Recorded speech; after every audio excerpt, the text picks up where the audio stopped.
Prime Minister, closer to home, you led the charge over the weekend to stop Andy Burnham running for Parliament. You argued the case. You personally voted against him at the National Executive Committee. Many MPs are furious about this. One MP called you cowardly. Can you explain to them why you blocked him? Yeah, but be very clear about that.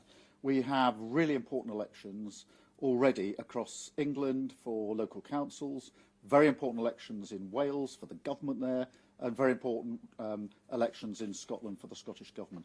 That will affect millions of people, and we're out campaigning on the cost of living. And they're very important elections. We need all of our focus on those elections. Andy Burnham's doing a great job as the Mayor of Manchester, but having an election for the Mayor of Manchester when it's not necessary would divert our resources away. Right, so picture this.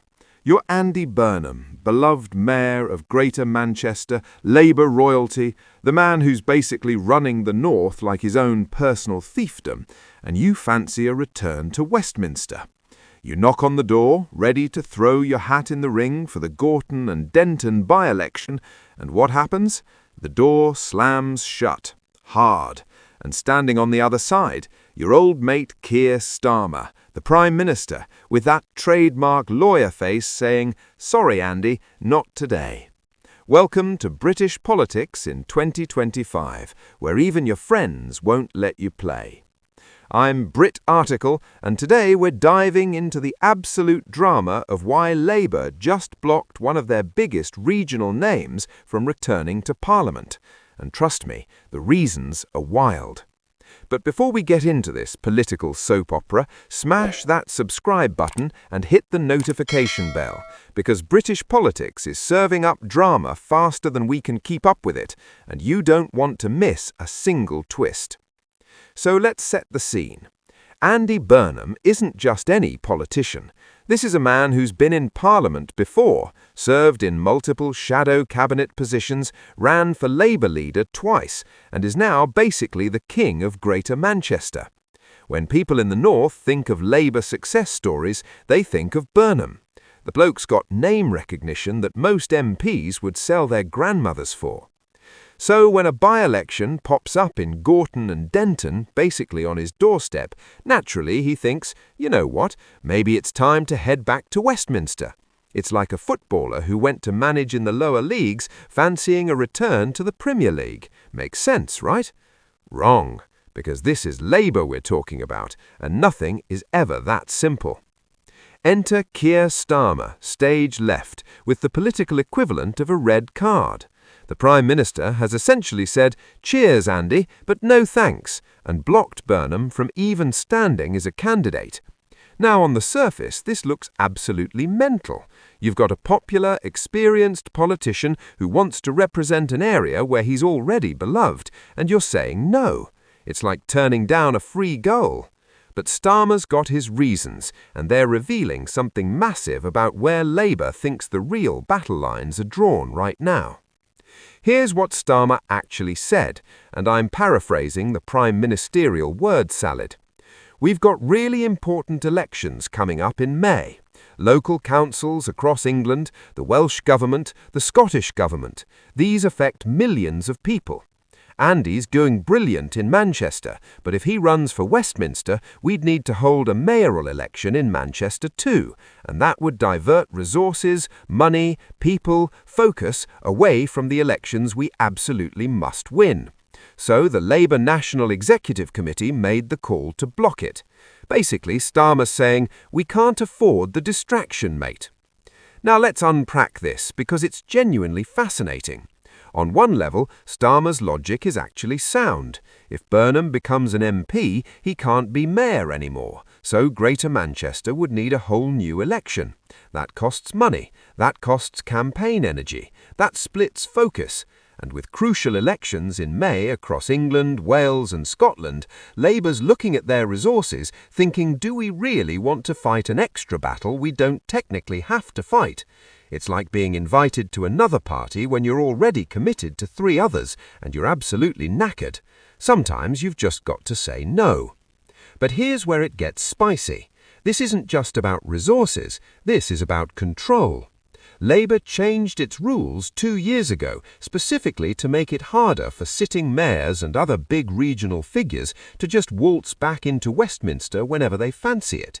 It created what Starmer calls a presumption against these moves.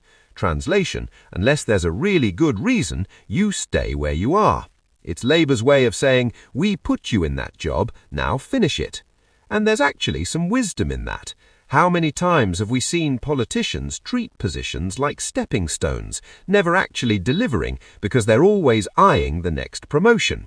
It's the political equivalent of someone constantly updating their LinkedIn profile while still in their current job. We've all worked with that person. They're annoying.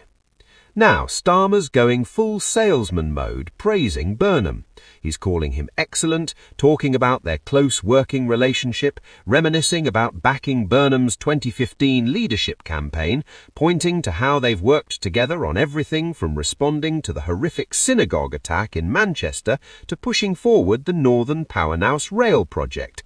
He's basically saying, Andy's brilliant, we're best mates, but he's more useful where he is.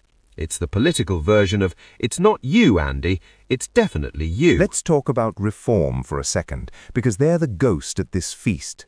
Reform UK has been hoovering up disaffected Labour voters like a Dyson on steroids. Traditional Labour heartlands are looking at Farage's party and thinking, you know what, maybe they're speaking our language.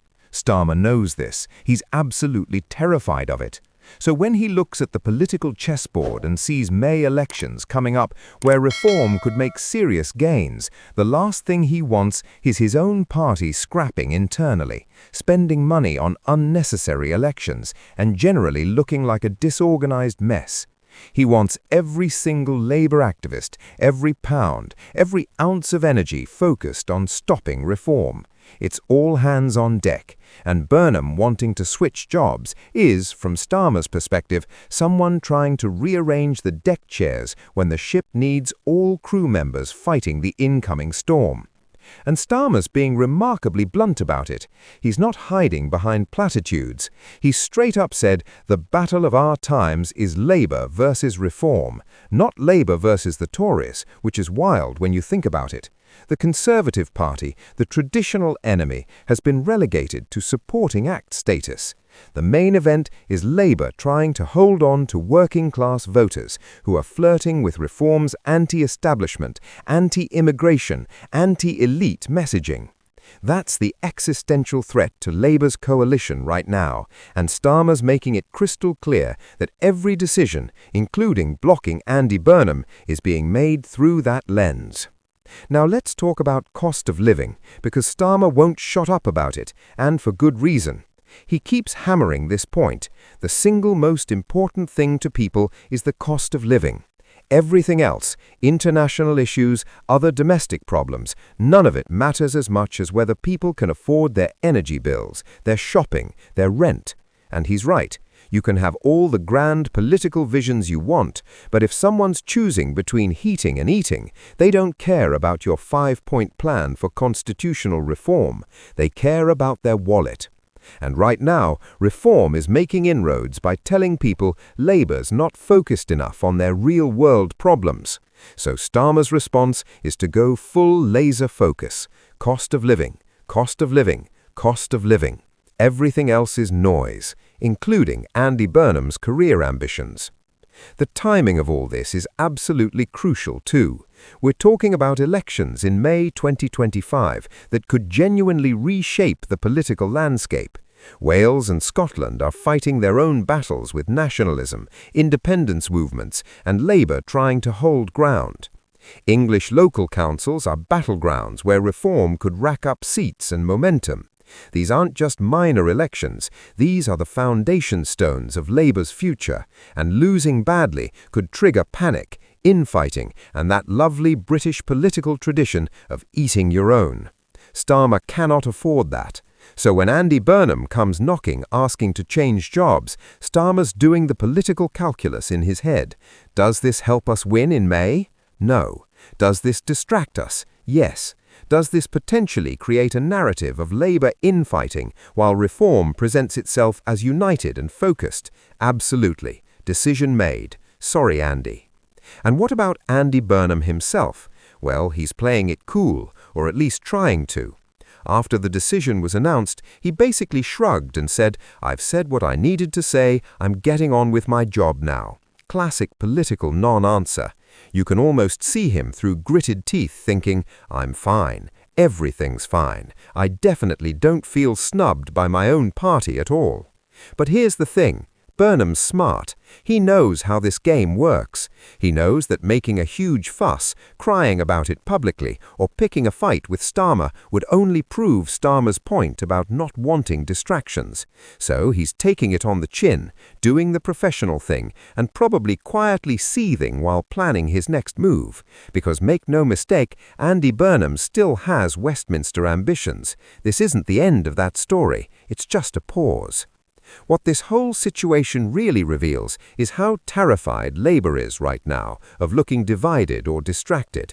They've got a majority in Parliament, Starmer's Prime Minister. They should be riding high, but instead they're in defensive mode, circling the wagons, obsessing over Reform UK, and making decisions based on pure electoral survival instinct. That's not the behavior of a confident party. That's the behavior of a party that knows it's vulnerable, that knows its voter coalition is fragile, and that knows one wrong move could start an avalanche. Blocking Burnham is about control, message discipline, and making absolutely sure that nothing, and I mean nothing, gives Reform an opening. The irony here is delicious, though. Labour spent years criticising the Conservatives for infighting, for caring more about internal party drama than governing. Remember all those Tory leadership contests, the backstabbing, the chaos? Labour positioned itself as the adults in the room, the serious party focused on serious issues. And now here they are, publicly blocking one of their own popular figures from running for Parliament because they're worried about optics and resources. It's not quite the Tory psychodrama, but it's still internal tension playing out in public, and you can bet Reform is absolutely loving it. Farage is probably somewhere right now with a pint, laughing his head off at Labour tearing strips off itself while pretending everything's fine. Looking ahead, this decision sets a precedent. If Andy Burnham, with all his popularity and experience, can't get clearance to run for Westminster, who can? It sends a message to every Labour mayor, every council leader, every regional figure. Stay in your lane, do your job, don't get ideas above your station. That might be good for organisational discipline, but it also risks breeding resentment. Politics is full of ambitious people who don't like being told no, and when those people feel blocked or undervalued, they don't always stay quiet forever. Starmer's gambling that keeping everyone in their current roles, focused on May, is worth the risk of annoying key figures like Burnham. Time will tell if that gamble pays off. The bigger picture here is absolutely fascinating. British politics is realigning before our eyes. The old Labour versus Conservative, left versus right framework is crumbling. Now it's Labour establishment versus Reform populism, Remainers versus Leavers, metropolitan elites versus left-behind communities, and all the messy identity politics that comes with it.